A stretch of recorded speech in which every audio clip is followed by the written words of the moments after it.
Konstantinos Kortakakis.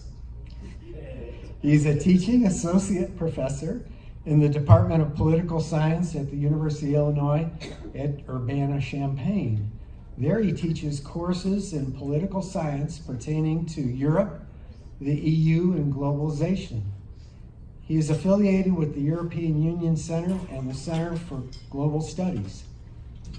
He was born and raised in Greece, earned his BA in European and International Economics and Politics from the University of Macedonia, and his PhD in Political Science from the University of Pittsburgh. His research interests are comparative politics, international politics, the EU, and Western Europe. He has published articles in European Political Science Review, Seton Hall Journal of Diplomacy, Journal of European Integration, and the Journal of Common Market Studies. In 2017, he received the Clarence A. Berdahl Award for Excellence in Undergraduate Teaching. Please give a warm welcome to Konstantinos Kortakakis.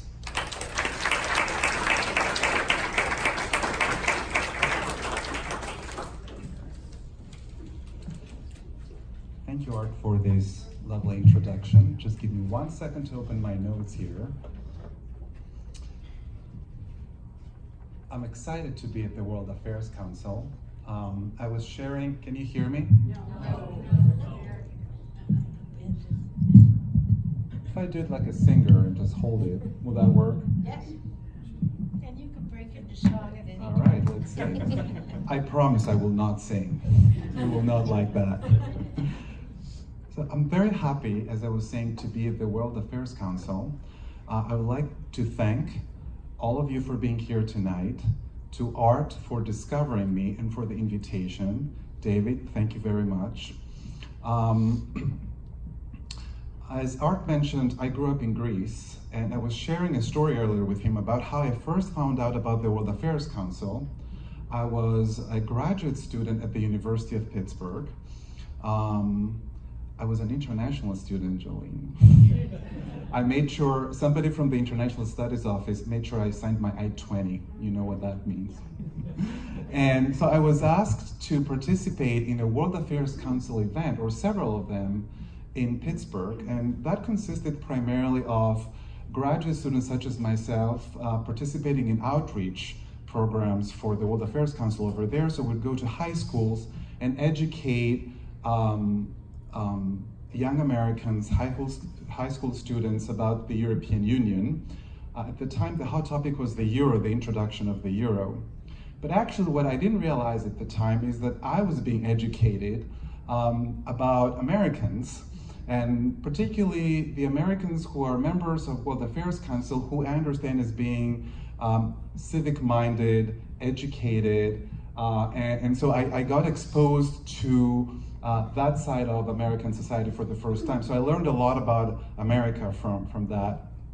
And so I'm happy to be back at the World Affairs Council this time in Springfield. And one of the things that hasn't changed, so that was 20 years ago, that story, is that I still talk about the European Union. And so that's what I'm going to do today. My talk is about the European Union and its neighbors. Okay, now I'll explain to you what that is. And I'm really excited that you're interested in this topic, because one of the things that I've noticed recently is that people ask me to talk about Brexit. And it's a very interesting topic, but I've given enough talks about Brexit, so I'm really excited to be able to talk about something else, which I think is equally interesting. It relates actually to my research. And it's a topic that not many people actually know about, and that's how the European Union as an actor relates to its neighbors. And I'll define the neighborhood and what it means. But actually, it's an important date today for the EU. Today, May 9th, is EU Day. Oh, is it? Yes. And EU Day is the day when we celebrate this event. I don't think most of you have seen this picture before. Has anybody seen this picture before? No. Okay, good. I'm glad. So this picture was taken on May 9th, 1950, and it's in the Quai d'Orsay, which is the foreign ministry in Paris. This is the room of the clock. You can see why. And let's see how far I can take this microphone. Well, far enough, apparently. This guy here in the middle, who you may be able to see or may not, but I promise you there's a guy in the middle holding a microphone, except that's on its stand.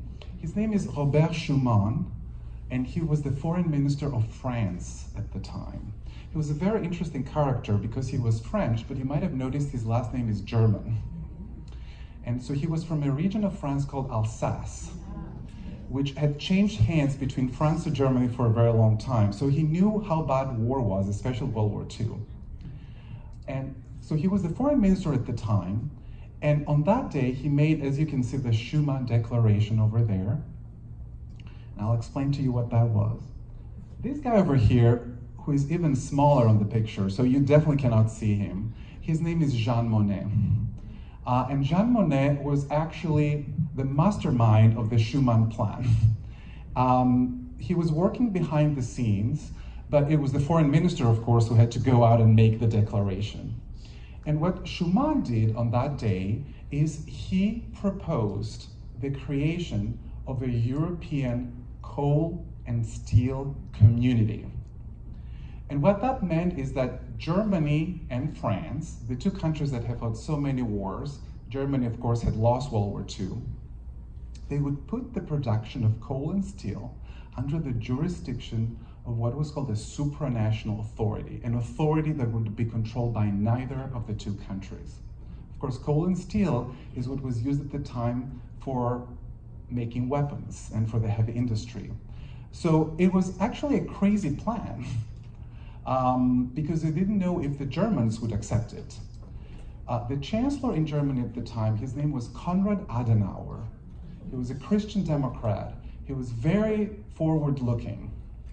And he thought, I'll go along with this plan. And the rest, as they say, is history. 3 more countries joined. Actually, 4 more countries joined. Italy, which had also lost the war, right? And then the Benelux countries, Belgium, the Netherlands, and Luxembourg. Right, so this is the day that is celebrated on May 9th. It's an official holiday in all the members of the European Union. There is 28 of them, soon to be 27, or maybe not, we'll see. Now, the reason I'm telling you this story is because I want to tell you a few things about how the EU, the European Union, understands itself, because it is very important to understand that before we go and talk about how it relates to its neighbors, okay? And so, let's see if this clicker is working. It is. There are 3 ways in which we can understand the EU, and I promise you, I don't have a lot of text on the PowerPoint. There are 3 ways of understanding the EU. The first, and perhaps the best known one, is as a peace project, which is exactly the story I just told you about Robert Schuman, right? So there is Germany, there is France, they've been fighting wars with each other, and so how do you make peace? By linking their economies together, the production of coal and steel, right? If their economies are linked together, then they will not fight each other. Same thing with all the members of the EU. This is, by the way, why it's so hard for Britain to get out, because it's plugged into the EU, and it's very hard to unplug your economy from the EU. It was done like that by design. So the first and best known sort of story about the EU, how it's understood, is it's a peace project. It's there to create peace in Europe. The second conception, a lot of people who know about the EU, or they know of the EU, they think of it as a set of supranational institutions. So it's a number of institutions based in Brussels, right? So Brussels always is used to as a shorthand for the European Union. And so we're talking about, so usually in the United States, we know there is local government, there is state government, and federal government. government, right? It's the same idea, except in Europe there is local government, the national governments of the member states, and then there is supranational government, or supranational institutions. And the idea is they do things, they help countries do things jointly, okay? So that's another way of understanding the EU. It created essentially an extra layer of government above the level of the nation state. And the last way of understanding the European Union, which is crucial for my talk today, is a community of values. So it's not just a peace project, a common history. It's not just about institutions, but the countries and the people who are members of the European Union, they share certain values. For example, democracy, rule of law, human rights, social solidarity, okay? So all of these things together are, I would say, what make up different sides of the European Union. One of the things that's behind this conception of the EU is that in order to get peace, in order for the EU to work, it takes time, okay? Because if you want to create new institutions, if you want people and countries to share the same values or come closer to the same values, it will not happen from one day to the next. So the EU is a peace project, but it's not the kind of peace project that you negotiate in a day. It plays the long game. So it's been 59 years already. Okay, 69 years actually, to be more precise, since this started, and it's still going on.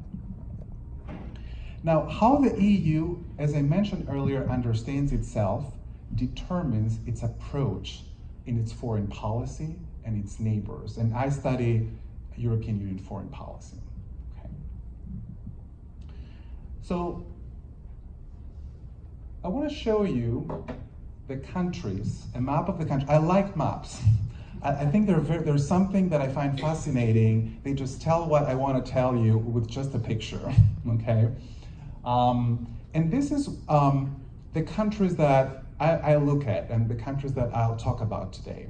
The countries of the so-called European neighborhood. So there are countries that start, they're primarily North Africa and the Middle East, starting with Morocco all the way to Syria over there, okay? And then there is a number of countries on the east. So Belarus, Ukraine, Moldova, and then the three Caucasus countries over there, Georgia, Armenia, and Azerbaijan, okay? So these are the countries that form the neighborhood and the countries that I'm going to refer to. I would like to point out there is a number of other countries that are in the European Union's neighborhood, which you can see here. It's Switzerland, which is not a member of the EU. Iceland, which is hiding somewhere behind this title over there. There is Norway, which is also hiding. And there is 4 small microstates, San Marino in Italy, the Holy See in Italy. There's Monaco in the south of France, and Andorra, which is between the Spanish and the French border, on the Spanish-French border, and then there is also Liechtenstein. Those are also parts of the EU neighborhood, but I'm not talking about them, okay? I just wanted to acknowledge their existence, and there is a reason for that. What these countries, of course, which are very diverse, have in common, they do have, and most of them have something in common. I would say, with the exception of Israel, okay? They don't necessarily share what a lot of us would understand, or at least what I would understand, as classic liberal values. And I'm using the word liberal not in the way it's used in American politics, meaning people on the left of the spectrum versus conservatives. I mean in the classic liberal sense, okay? And there are 2 main elements of that. The first one is this distinction of what I would call liberal values. The first one is a distinction between the public and the private, right? So what I'm doing is my business, and then what happens in the public sphere, including the government, is a different sphere. Okay, that's a classic liberal value, that the government doesn't interfere in the personal life of a person, whether that's my personal life or the economy, right? And the second aspect of what I would call liberal values is competition, whether it's political competition, meaning political parties fighting for seats in Congress, or it's economic competition, different companies competing in the marketplace. Now, what a lot of these countries have in common is that they don't necessarily share those values 100%, okay? And so there's two phenomena that we observe in the neighborhood of the EU. The first one is authoritarianism, right? And the second one is market distorting practices. So a lot of the governments in North Africa and in Eastern Europe, they have authoritarian governments, right?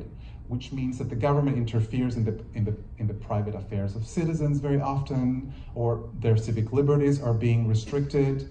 And also they have market distorting practices, meaning sometimes there are monopolies, there are protected markets of certain products, okay?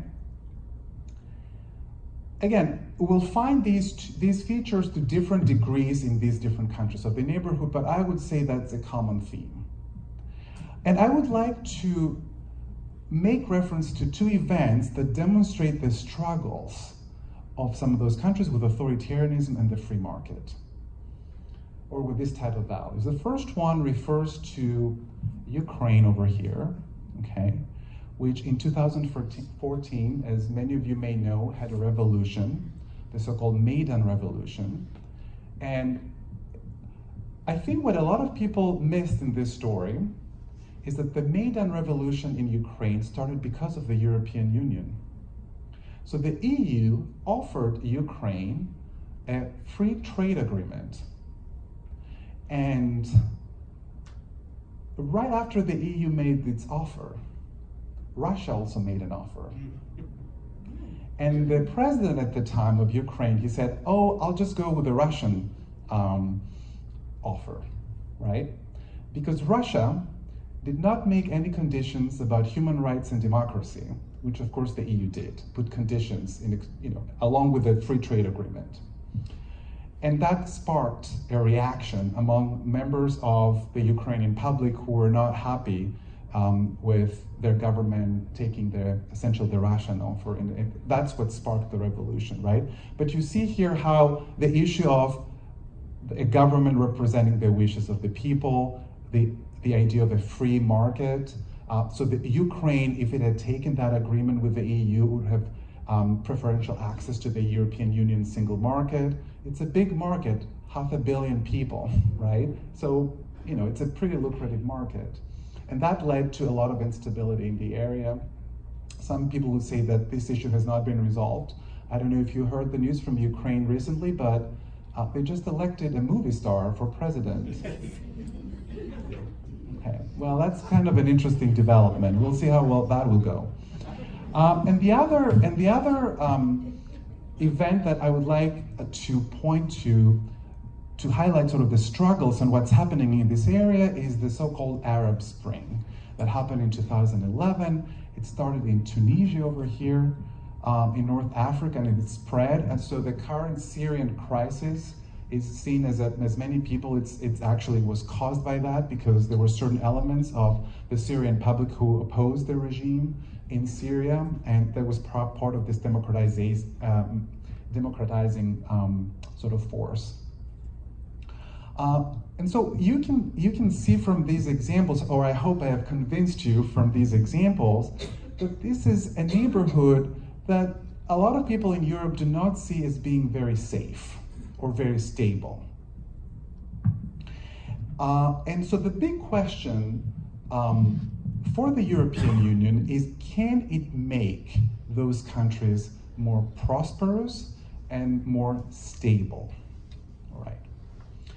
And that's essentially what I'm going to talk to you about, okay?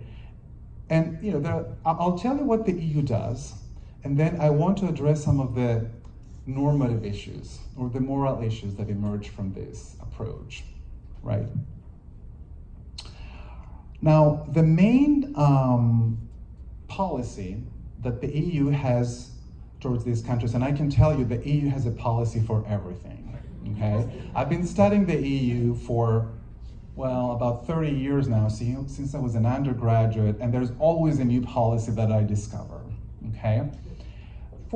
For these countries, it has a policy which is called the European Neighborhood Policy, very appropriately. This is where the term neighborhood comes from. It's a term coined by the European Union, by bureaucrats in Brussels, essentially.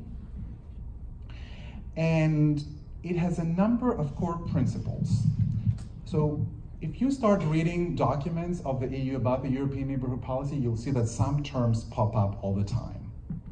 One of them is the word partnership, which implies there is equality between the EU and the countries in the neighborhood. The second is the concept of shared values, as I mentioned earlier, so sharing values about the market, about the government, and so on and so forth. And the third concept that I've read more times than I care to is the idea of common ownership, that this whole project is owned commonly by the two sides, the neighborhood side and the EU side. So definitely the EU is trying to give this impression that it's treating these countries as equal partners. There are two components to this policy. The first one has to do with governments interacting with governments, meaning these supranational institutions in the EU interact with the Prime Minister of Morocco, with ministers in government in Algeria, right? With bureaucrats in Ukraine. So we have governments interacting with governments. And the second aspect of this policy is getting societies, people, to interact with each other, which is actually what I do research on. So they're trying to get people from the European Union side, let's call it the northern side or western side, to interact with people in the southern side or eastern side. So we have a two-pronged approach, reaching out to governments and reaching out to citizens and the people.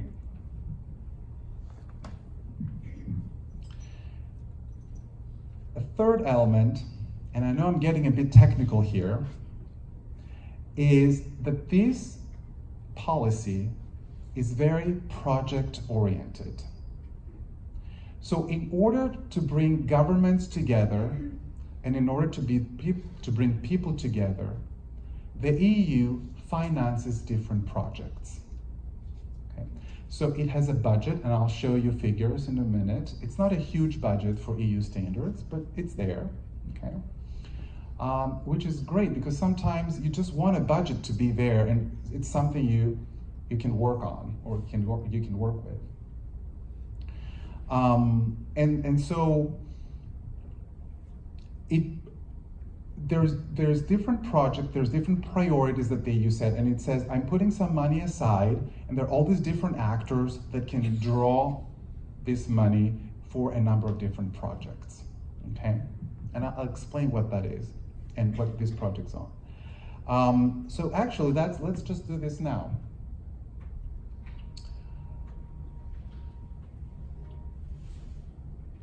I'll come back to that slide later. Okay. So what are the targeted areas? Okay, what areas does the EU want to spend money on? What can these projects be about? The first one is sustainable democracy.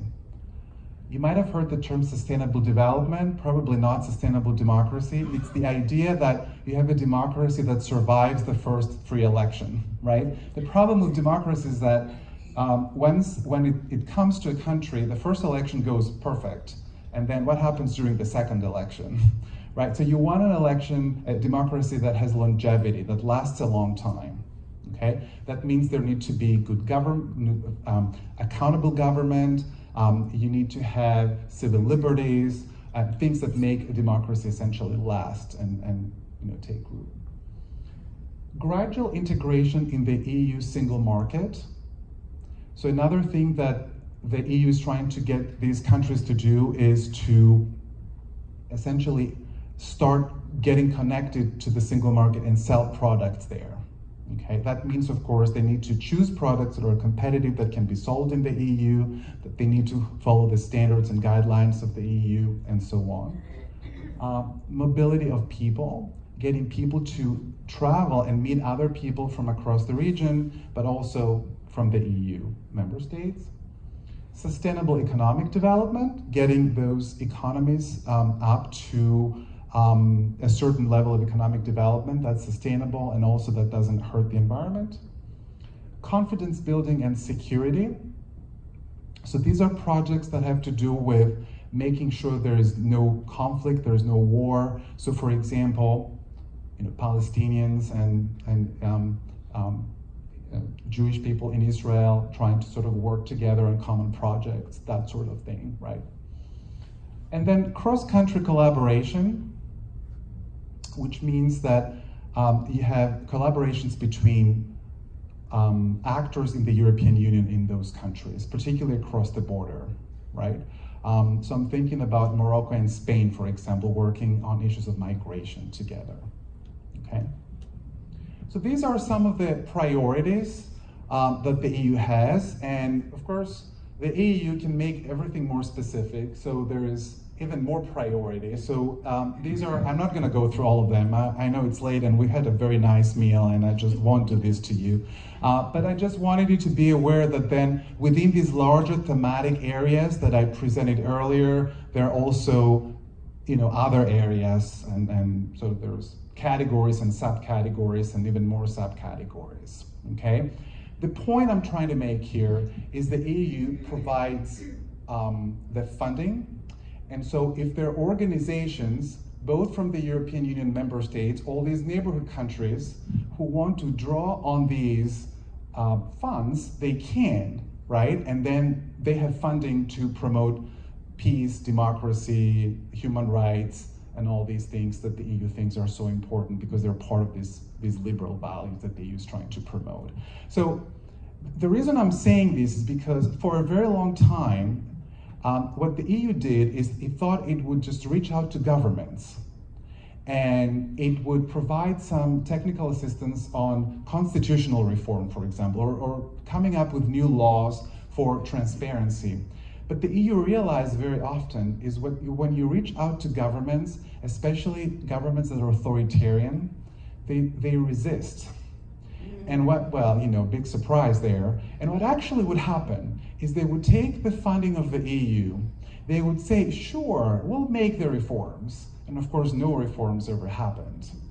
So what the EU is trying to do now is it says, okay, I'm going to reach out to the society and I'm going to foster sort of a civic consciousness as much as possible, try to promote these initiatives among the members of the public so that I will put pressure from the top and they will put pressure from the bottom, right? So that's how the EU is thinking about all of this.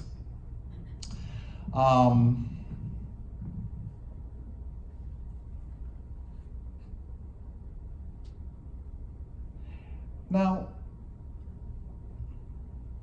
I have some figures for you, just so we can see how much the EU is actually spending on these projects. This is data from 2007 until 2013, and we have detailed data for these years. And you can see that this is billions of euros. So a euro is about $1.18, I think, or something, 12. So it's a little bit more, but not far more in dollars.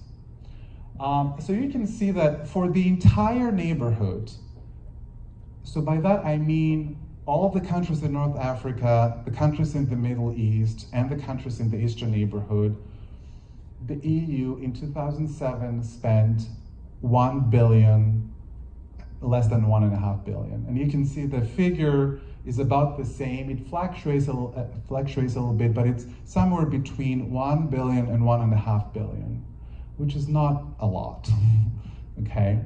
Just to give you a sort of just to compare it with something else, the foreign aid that the EU gives to developing countries around the world every year is 15 billion, 15 billion, right? So what it spent from 2007 to 2013, which was about, as you can see, the grand total is about 10 billion euros, is actually less than what it spends every year on development assistance to, Africa or other parts of the world. The projected commitment, and I'm not sure how well you can see it back there, so I can tell you what it is. It's 15.4, and that's what the EU has committed for the years between 2014 and 2020. Okay, so it's raising its commitment by about 5 billion euros, but it's not a huge amount.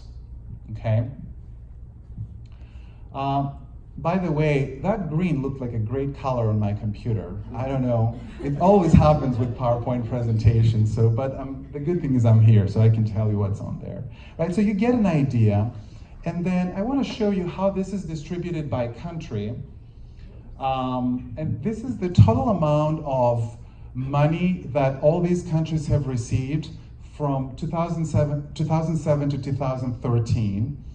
And so let's see if the microphone can follow me all the way there, because, oh yeah, it's actually a long cable.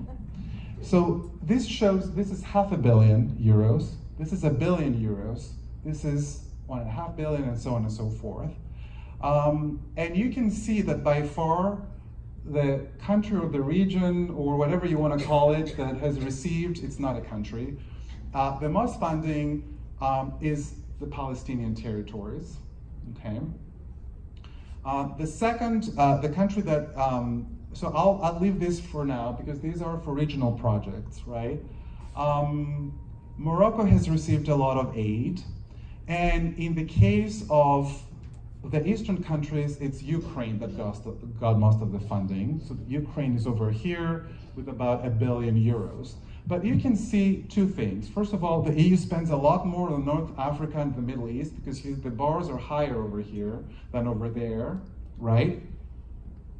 And the second thing is that there is this bar over here, which is for regional projects. This over here, which is actually the second largest bar. And this is actually the highest bar for the Eastern Partnership. So each one of those other bars show how much money the EU gives to people or organizations in that country. So it's bilateral contributions, okay? What the last bars on each side show, the orange one and the green one, they're for regional projects. What this means is that you need to get actors from multiple countries working on the same project, right? So let's say you have a human rights organization in Algeria working with a human rights organization in Morocco, and they need to find a friend in in the Palestinian territories and work together on a project. So they come up with a proposal, they submit the proposal to the EU, and they can be funded under a certain, from a different sort of line in the budget. Okay, so you can see that actually that's a very common source of funding in these are the countries of the southern neighborhood, these are the countries of the eastern neighborhood.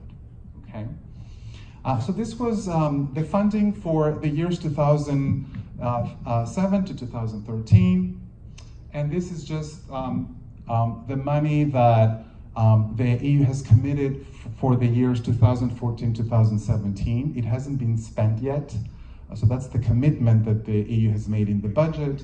And I don't know if you can see the different bars, but I can tell you that Morocco is the biggest recipient. So Morocco has done a very good job of absorbing EU funds.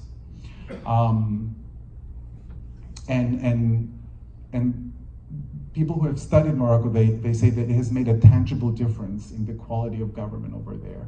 Morocco is a monarchy, it's not a democracy, but things have moved.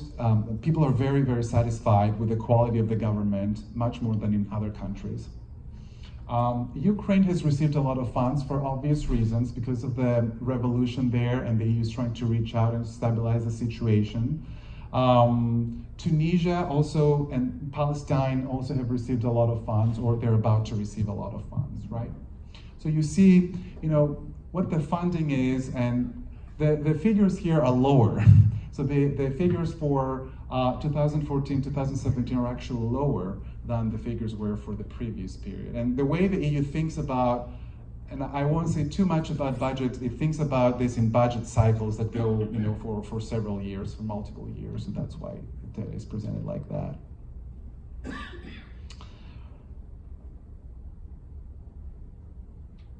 I'll talk about this in a minute.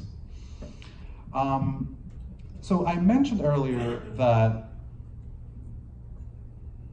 the EU has been trying to sort of approach this from a top-down approach, reaching out to governments, and it's so that it didn't work very well, and so it tried to approach it from the bottom up.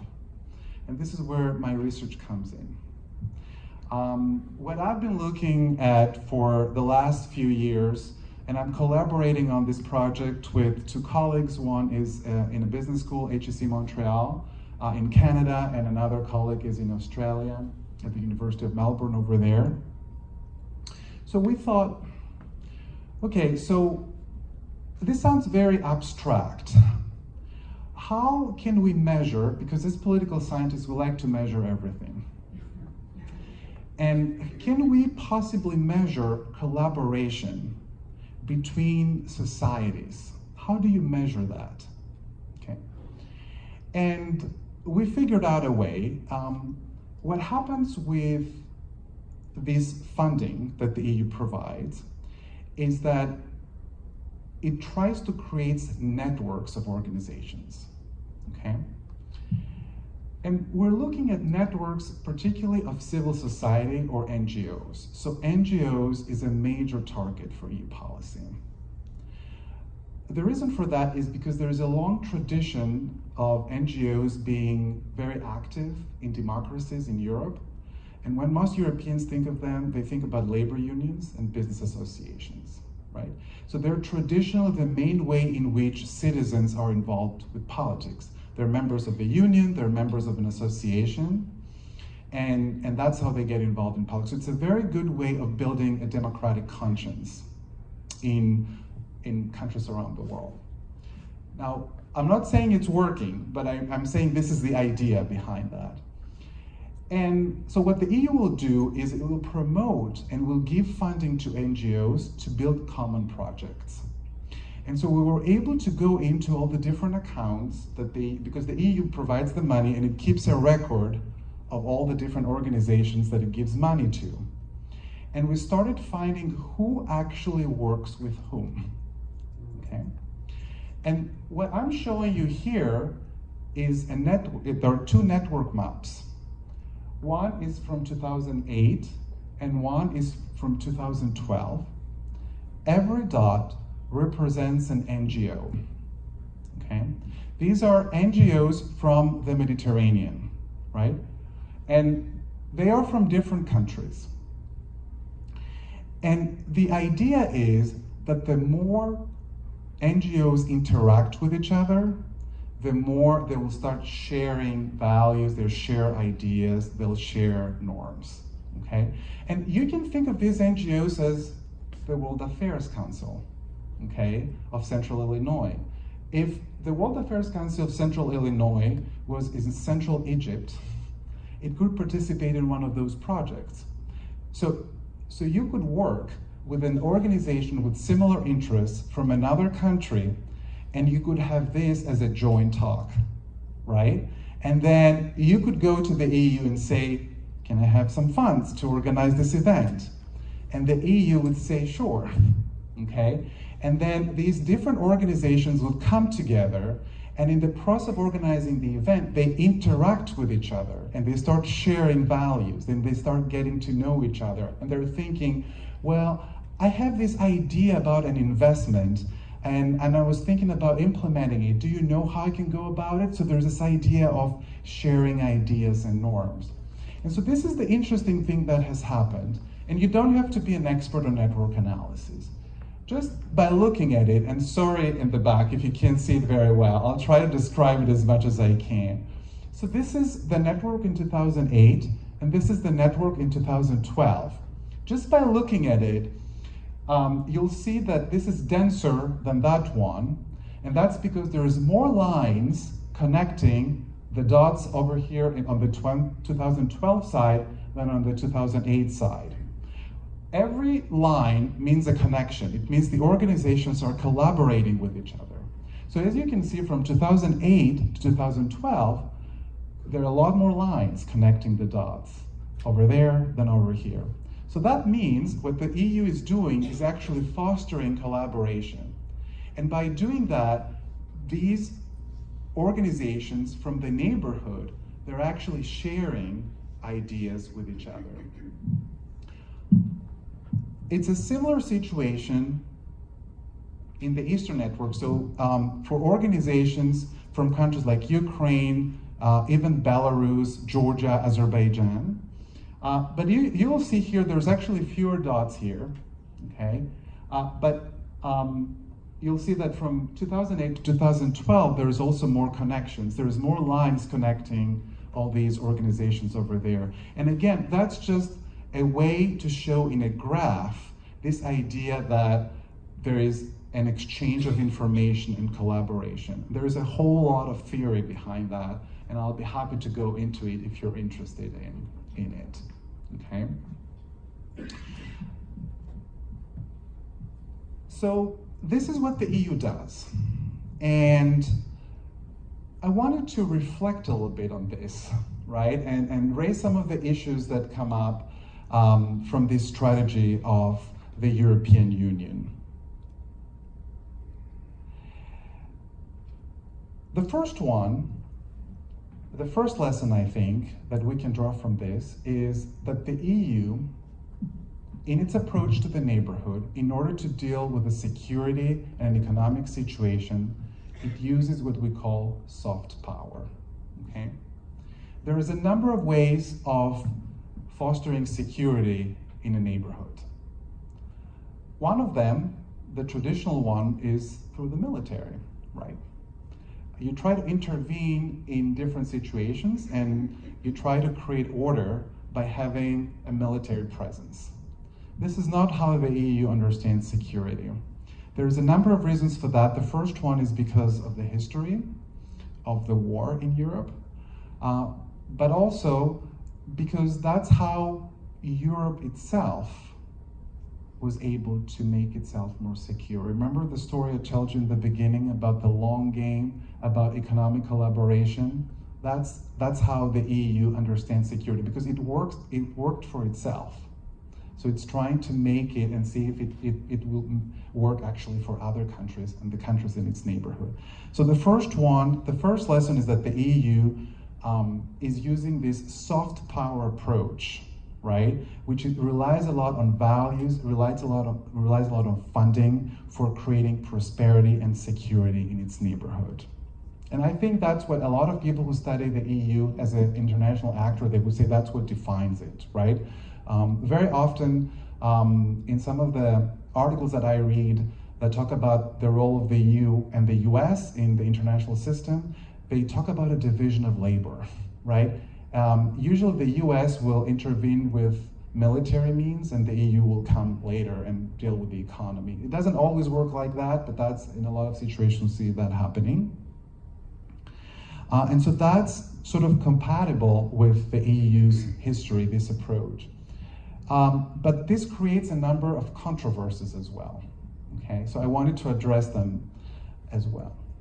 So the first, of course, and perhaps the most obvious one, and some of you may be already wondering about it, is should the EU export its own values to other countries? And of course, if somebody likes liberal values, they would say, sure. But what about if the culture in those countries is incompatible or is hostile with what we call liberal values? Okay, so I don't know if this will come as a shock, but there are people around the world who like authoritarian government, right? There are people, for example, who like having a king or a queen, right? Or somebody who is seen as a strong leader. And so, does the EU have the right to tell them, no, this is not how you organize your government. You need to have a democratically elected government, okay? Again, that's a question. Also, it's the same question with the economy. The EU will try to liberalize the markets of those countries, meaning opening them to competition. But in a lot of these countries, there is a lot of tolerance for government intervention in the economy. For example, when the government protects certain industries, right? Or it protects local workers, right? And there's a number of ways to do that. And so the EU usually will encourage a government to open its labor market and allow foreign workers to come in, but people resist.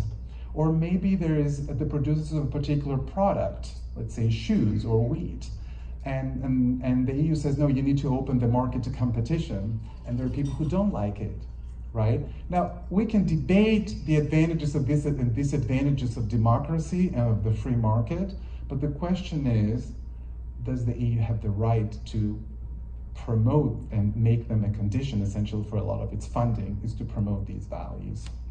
So that's a question that I'm just putting out there. I'm not going to take a position on it, but it's something that comes up quite a bit. And the second controversy has to do with, okay, so the EU is promoting these values, free market democracy. Is the EU itself upholding those values? So does it have actually the right to tell, Tunisia, democracy, free market? Is it really democratic? So there are a few issues recently with democracy in the EU. The one is called Hungary and the other is called Poland, okay? And so there have been some issues with the dedication or the commitment of the governments there to what we call liberal democracy, to those liberal values. I think perhaps the best known case is the case of Viktor Orban in Hungary, who has really attacked the EU for the liberal values that it promotes. He has coined a term, or I don't know if he coined it, but definitely it's a term that he uses a lot, called illiberal democracy. So that's the idea that you have a democratically elected government, but you don't necessarily have multiple voices being heard in society, right? So there can be one party that represents the people, or what we call very often populism, right? So there's one person representing the people. But I won't go into that. And then there is the question, I can go if you want to ask me about it. And then there's the question about the democratic deficit of the EU itself. So that's a term that's very often used to describe the EU. So I mentioned in the beginning that there is, one of the ways to understand the EU is as adding this extra layer of government above the nation state. And there are people in the EU who ask, well, are these supranational institutions really democratic, right? Are they accountable to the European people? And that's a big question mark there. I study institutions, one of the many things, and I can say to you that the EU, if you look at it from a constitutional perspective, is perfectly democratic, right? So there are these lines of accountability. Every official is eventually held accountable by the people, if not directly, then indirectly. The problem with democracy in the EU is that EU citizens don't care about the EU. And that's a big issue, because if you set up democratic institutions and nobody shows up to vote, then what good are they for, right? So in May, there will be a European Parliament election. The European Parliament is the Parliament of the European Union. It's a supranational institution. It's based in Strasbourg in France. And people can vote for the representative in the European Parliament. These are people who will debate European Union policies, okay? It's going to be on May 26th, and I challenge you to look at the news the next day and look for the turnout rates in individual member states. And if you were a political scientist like myself, and I'm a comparativist, I would compare them, turnouts in a European Parliament election, I would compare the turnout to a national general election, And you don't have to do it because I've done it for you. This is what you'll discover. Turnout in European Parliament election is very, very low. It can reach as low as 6% in sub-Baltic countries. So 6% of the electorate. The UK, from the old members of the EU, barely reached to 50%. Usually it's 30%. And we're talking about countries where in national elections, turnout rates are close to 80 or 70%, right? So people go to vote for the national government. About 80% of the electorate will go to vote in a national election, but only 30% will go to vote for the European Parliament election. Just to tie to the neighborhood policy of the EU. So that's a major issue for a country that is trying to say to other countries, you need to be more democratic, because they can point back at the EU and say, there's something there you're not doing right. And so how can you tell me, to be more democratic when you're not? Now, I'm probably oversimplifying things because I think any neutral observer of democratic politics in Europe, and let's say Egypt, would say that the EU is by all accounts much more democratic than the current Egyptian government is. At least that's what I would say. But again, the fact that there are doubts about democracy in the EU creates issue for the legitimacy of the EU when it goes out and asks countries to make those changes, okay? There is an argument that I've read a lot in the literature about the EU as a normative power, right? So they're thinking, if you think about power, it can be material power, right? It can be either military or it can be market power. But the EU, the European Union, is very often described as a normative power. The reason for that is that its source of power are its norms. So it's leading by example. At least that's how the EU understands itself. It's a beacon of democracy, it's a beacon of free market and social solidarity, and it leads by example, right? And so other countries just follow the European Union's example. So what happens if there are doubts about what the EU does? The recent problems also with the Greek crisis and the sovereign debt crisis are additional blemishes sort of on the EU, and that's something the EU needs to have to deal with, right? And so those are some of the problems with the strategy that the EU has. It's putting all this money out there, it's financing all these projects. The projects are working to some extent. It's a very slow process, right? But the question becomes then, is soft power enough? Does the EU have legitimacy? So as I'm winding down, I'm trying to conclude with some thoughts. May I propose a few points that I hope you will keep from this talk. Maybe there is more than these. The first one is that the EU tries to change its neighborhood by promoting its values. The second is that this happens through a particular policy that's called the European Neighborhood Policy. The third, it's not an abstract policy, it involves funds, and this policy works one project at a time. It's a slow process, so the EU does not intend to change the neighborhood in a day, or even in 2 years, or even in 10 years. And that's because that's the EU's own experience. If you want to make any real change in the neighborhood, you need to take the long, scenic route to prosperity and political stability. Hopefully, we'll be able to see the results soon. So I'm going to stop here and open the floor to questions. Thank you very much for your attention.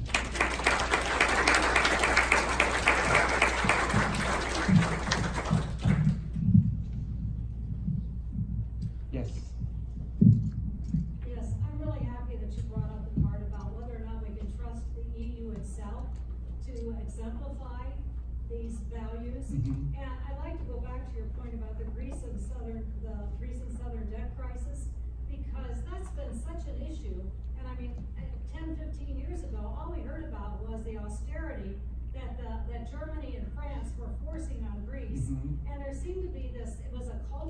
traditional, what practice in Greece, at least this is what we heard, that people did not pay taxes because they got their money under the table, and all of these kinds of things. Similar situation in Italy, that especially the southern areas were not used to, reporting or having the same attitude. And it seemed to be more than just values. It seemed to be cultural tradition, history, attitudes toward government in general. And when I was living in the UK, I could even see that there, all the complaints about that Brussels won't even let us make our cheese the way we've made it for hundreds of years. So how do you bring together within this huge conglomerate all these different cultures and traditions?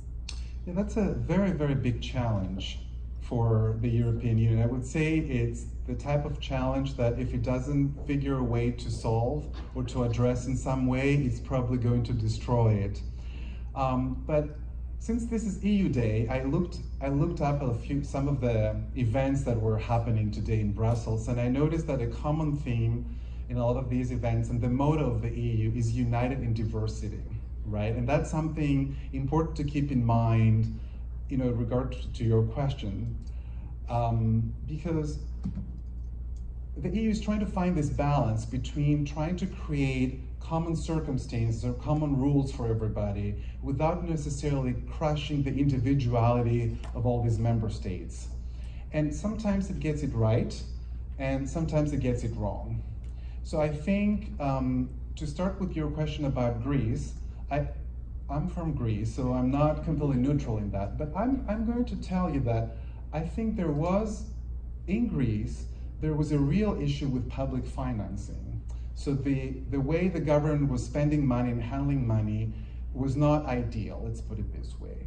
But I think the EU overdid it with trying to adjust the situation, and so it went, in my opinion, push things too far, right? So if you want to take an economy or a business from a situation that's not particularly healthy to fiscal health, it needs to happen gradually over time, because it's not just an economic issue, it's also a cultural issue. So you change attitudes. You don't just erase numbers from a budget, right? And that's where I think there was some problem there. And I've talked to a lot of people who work for the EU, for the European Commission, which is one of the main institutions, and the European Parliament, and they're so committed to what they're doing that they don't realize that what they're doing can actually be seen or be perceived negatively by the country they're targeting, and that's the case of Greece. So some people thought, well, that's not just the right way to organize your economy. You just change these programs here and there, it will just be great, or something to that effect. And it just doesn't work like that. And I think also the example that you mentioned with cheese in the UK, sometimes the EU, again, the intention behind it is it tries to create common standards across the EU, so that somebody who produces cheese in Britain and wants to sell it in France, they should be able to do it with not a lot of bureaucracy. But then sometimes they overreach, and they're not as sensitive to the sensibilities or so to the needs of the particular producers, right? It's a big challenge. And as I said, I don't think that you always gets it right. But I think it tries, or at least it learned a lot of lessons. And I think the sovereign debt crisis, in particular the Greek crisis, was a very, very good lesson. I don't necessarily believe that there is a hidden agenda. So I hear that sometimes that Brussels, has a hidden agenda. They want to promote sort of the interest of Germany or the interest of certain countries. There are some people who would argue that. I don't know if that's true or not. I don't believe that that's the case. But I think the EU can improve and definitely needs to be more sensitive sometimes to the needs of some of its citizens. Yes. I have a question regarding the NGOs and the funding. Mm-hmm. And I commend you for working in civil society. To what extent do you work with other governments together?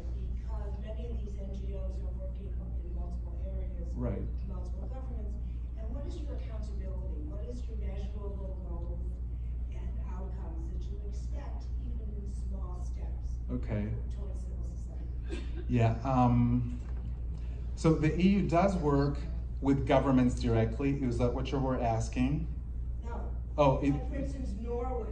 okay. You know, they work in some of the same areas that you're working in to promote civil society as well. So you mean non-EU actors promoting the same goals if they work with them? Okay, so that's a good. So there are actually multiple organizations, international organizations and donor agencies around the world that work with NGOs. And that's kind of an interesting mess there, because the United Nations has its own projects, the World Bank has its own projects, the International Monetary Fund has its own project, the United Nations Development Funds has its own projects, and very often you have one country and you have all these organizations descending upon it, and sometimes they're actually canceling each other, or there are a lot of overlaps. So I can tell you that the EU is not coordinating very much with a lot of these organizations. Sometimes it can happen, but there's no plan with it. So there is some competition between the donors in these different countries. Now, accountability. So there are a lot of approaches from New Public Management, which is an approach to public management that comes from the private sector. And a lot of these projects, there is, let me think of the term, impact assessment. So there's actually a way you can measure the impact of a particular project, right? So let's say somebody got funding to promote, entrepreneurship among women in Algeria, okay? So what the EU do is it will hire actually a private firm to do an impact assessment of that particular project.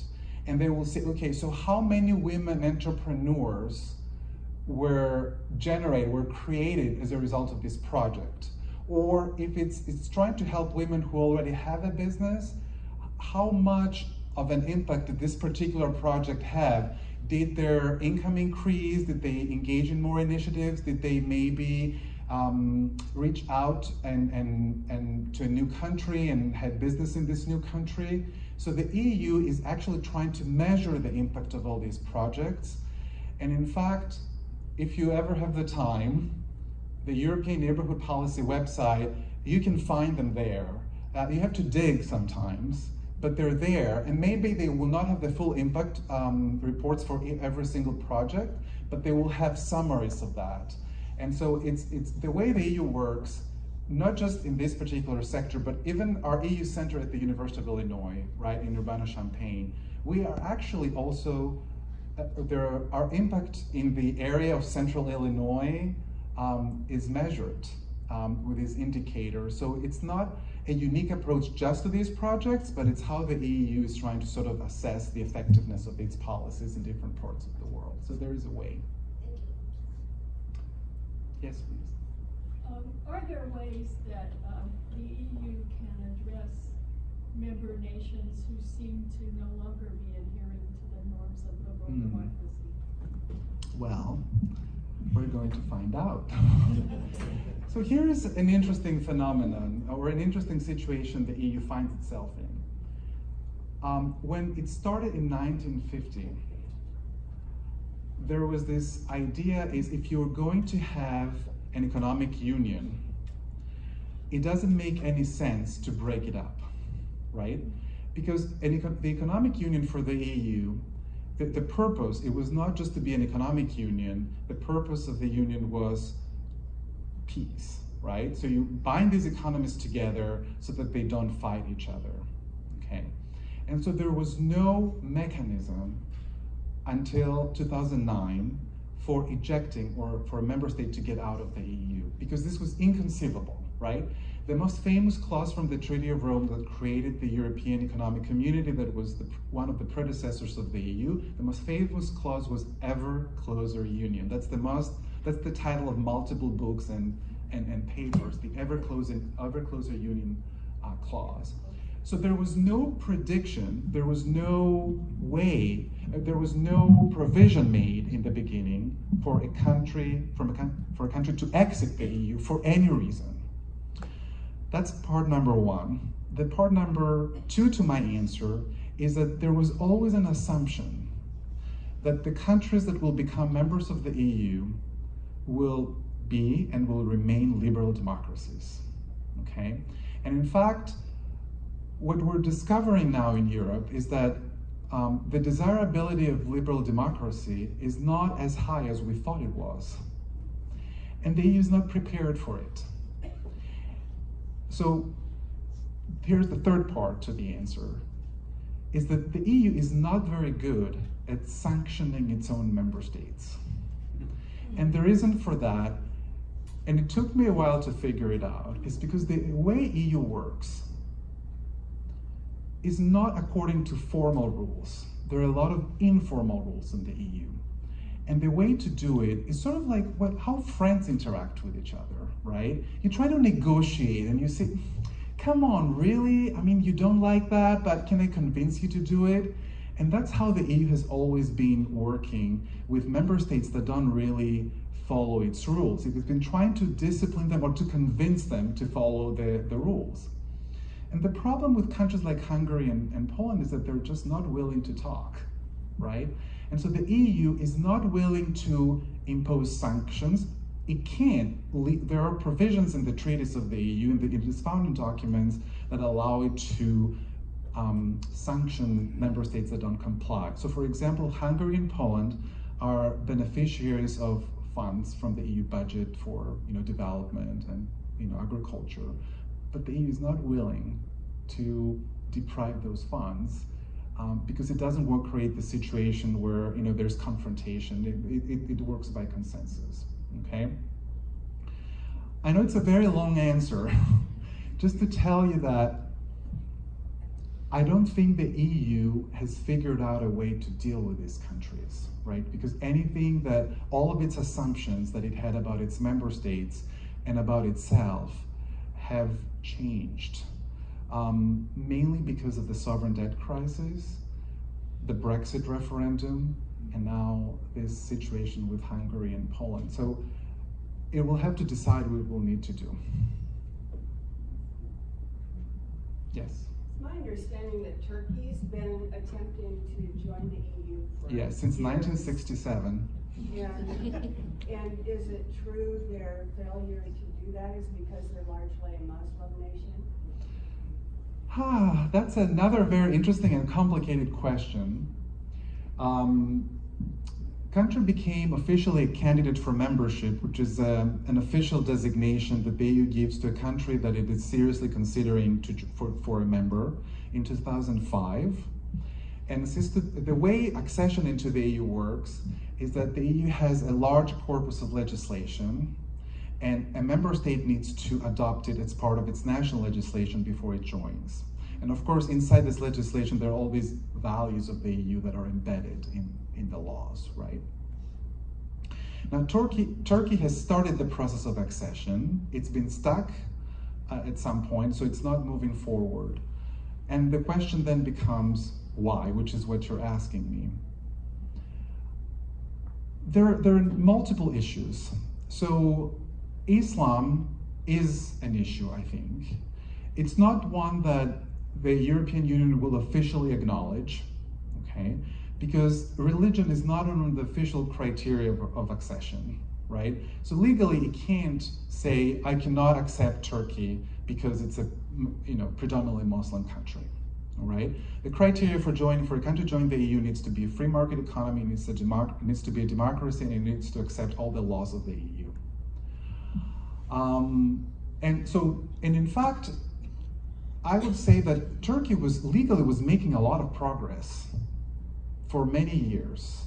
So it was adopting a lot of the legislation, it was becoming more democratic, it was opening its economy, was doing everything the EU was asking it to do. But there's two issues there. The first one is the current president of Turkey, who actually started as somebody who was a big proponent of EU membership, and he was very receptive to the message of the EU for the freedom of religion.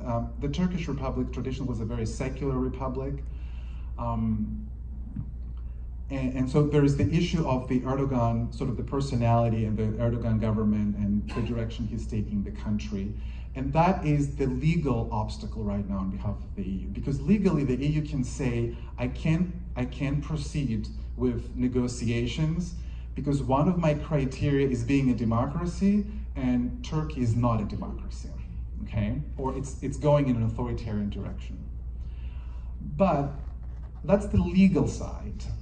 And to come to your question, I think though there is an underlying understanding that being a predominantly majority country is an issue, especially in the electorates of certain member states. I'm thinking about France, and I'm thinking about Germany, there's a large immigrant Turkish population. I'm thinking about Austria as well. And of course, there's always Greece, which traditionally has been a rival to Turkey, and Cyprus, which is a member state. It's a country south of Turkey, which is divided between a Greek and a Turkish part. The issue has not been resolved. But it's interesting because so I think Greece and Turkey the main issue is historical, it's not so much the religion. But there is an underlying sort of theme there that's an issue, particularly as parts of European electorates are getting hostile towards immigrants and especially Muslim immigrants. Now, the EU cannot address that directly. So you will not see anywhere in the EU official documents that you will not say, no, I will not accept Turkey because it's a predominantly Muslim country. In fact, the EU promotes as part of its liberal values, freedom of religion, so everybody's welcome. But here's what happened. Angela Merkel, the German Chancellor, and President Sarkozy of France, so it was 2 presidents ago in France, they said, well, we will only admit Turkey if the German people and the French people vote yes on it.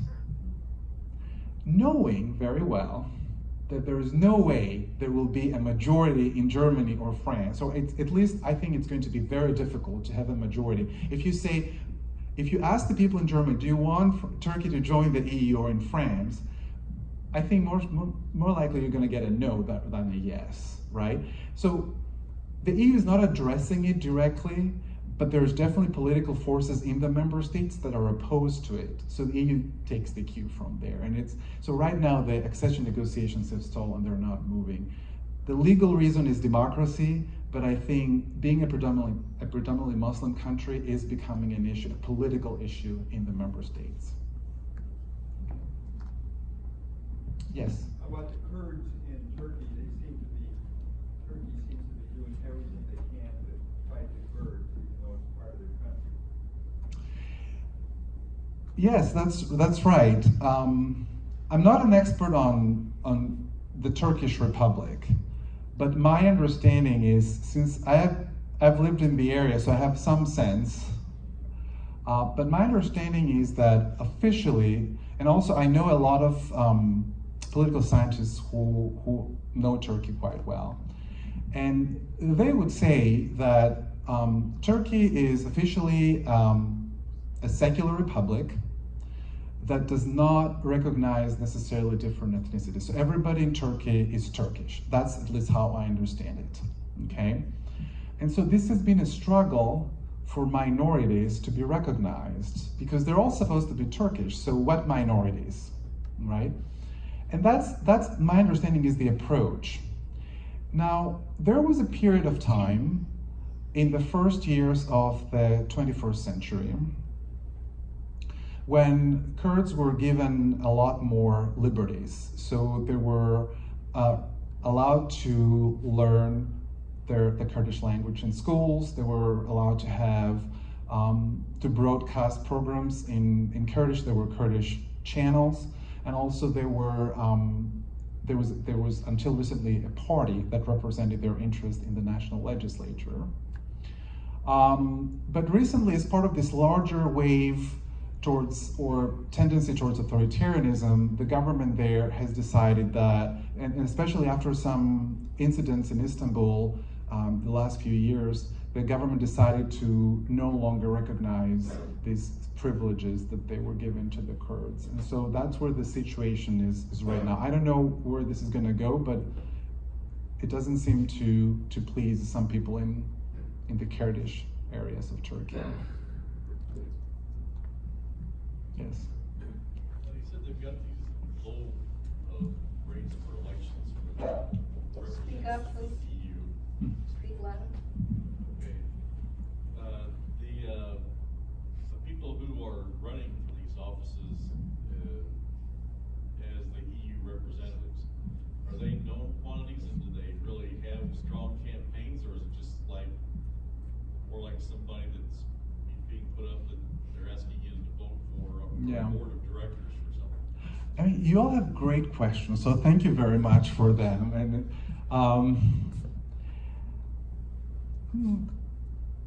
it's interesting. The election for the European Parliament is a very interesting phenomenon, I would say. I would start my answer with that. Some of them are well known, and some of them are not. But I don't think that's the interesting thing about them, how well known they are. Well, maybe that's interesting too, but I think the main issue for a lot of people who study this type of election, or the European Parliament election, is the issues they run on, right? So if you think about how most elections are run in the United States, if somebody is running for state office, they run on state issues, right? So they say something about Illinois, right, in their campaign. If somebody is running for national office, they debate or they take positions on national issues. The problem with European Parliament elections is that the candidates for European Parliament, they're running on national issues, right? And that's because they're members of national political parties. So there is no version of a European Union Socialist Party. There is no version of a conservative party at the European Union level, right? And if you think about this, think about how Republicans and Democrats in the United States, they will frame the issues, because there's a leadership at the state level and there's a leadership at the federal level, right? And that will set the priorities or the issues of the agenda, if you like, of the political debate. And that thing just doesn't exist in the EU. The members of parliament, of the European Parliament, they sit together in political groups. So all the conservatives sit together, or the socialists sit together, or the communists sit together, and all the anti-EU parties, because there's a lot of them, they actually sit together. So it's not a question of caucusing in the parliament, because they do that. The problem is when they run a campaign, there's no EU-wide campaign, right? And so people can tell the difference sometimes, because somebody who runs for let's say the Conservative Party in the UK, for a national election and for a European Parliament election, they will debate pretty much the same issues, right? Because they're running against other people from the other political parties that traditionally compete in the United States. So you have a candidate from the Labour Party and a member of the Conservative Party in Britain fighting about wages in the UK, even though they're elected for the European Parliament. Does this make sense? And so the problem is that citizens very often, they can distinguish. They say, I don't care to go and vote for the European Parliament election. I just voted for my national election, right? Or if they do go to vote, instead of voting on European issues, it's sort of like the midterm elections in the United States, where people don't actually, well, okay, I'm not going to overgeneralize about that, but very often in midterm elections, people don't think about the actual candidates running for office. They think, oh, does the president do a good job or doesn't do a good job, right? And then they vote based on that. And so very often European Parliament elections play that role. So a voter in France is not necessarily voting for a member of the parliament because of their values or the issues, but they're trying to send a signal to the president of France Is he doing a good job or he's not doing a good job? So that's kind of a issue. Now, many of them, to go back to your original question, they're actually celebrities, right? So I remember there was this very famous Greek singer, Nana Mouskouri, who some of you may have heard of. She was known in the 1970s. She was very, very famous in Greece. And she was a member of the European Parliament, so she ran for office, right? There are a lot of people who are well known. There are actually many national politicians who were very well known and they ran for office in the European Parliament. Some of them are not as well known. So that in terms of recognizability, you have various kind of candidates there. The main issue is, well, the main problem is the kind of issues they run on. And also, sometimes there's not enough information about their positions and about the election. I hope this answers your question. Time for one more question. How is it apportioned? How is the voting? Are there so many seats for each country? Right. So the way, when I describe this to students at the University of Illinois, I would say, think about the House of Representatives in the United States, and the European Parliament is a very good approximation of that. So just like in the House, every state has a number of representatives that is proportional to its population. It's the same idea in the European Parliament elections. Every country will have a number of members of parliament depending on its population. But of course, usually in those situations, smaller states will have a few more because Luxembourg, for example, which is a member of the EU, has 500,000 people total. And so, I mean, if you were exactly proportional, it should get 1/10 of a representative, which is not practical. Germany has 80 million people, so it would have to have a lot more representatives. So there's some degree of sort of create some sense of fairness. So they round up or round down for some countries, but it's proportional for the most part. And then some countries will decide to have the whole district, the whole country is a district. So the Netherlands, for example, Greece. But in some other countries, such as the UK, there are multiple districts, but they don't coincide with the districts for the national elections. Thank you very much for the question.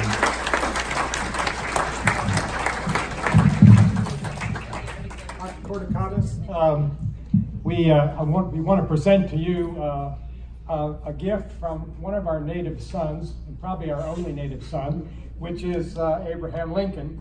And in particular, this one by Richard Cowardin is one that's gotten the Lincoln Prize. And particularly the particular book itself focuses on a Lincoln who had a life of purpose and power. And the way that this author deals with it is he looks at power in multiple dimensions, different facets, and how that is embodied in the leadership of Abraham Lincoln. Is normative power in there? Is what? Normative power? The word normative wasn't there, but that might be for the next chapter. You never know. No, you never know. I'm going to read it. I'll let you know. All right. Okay. Thank you so much.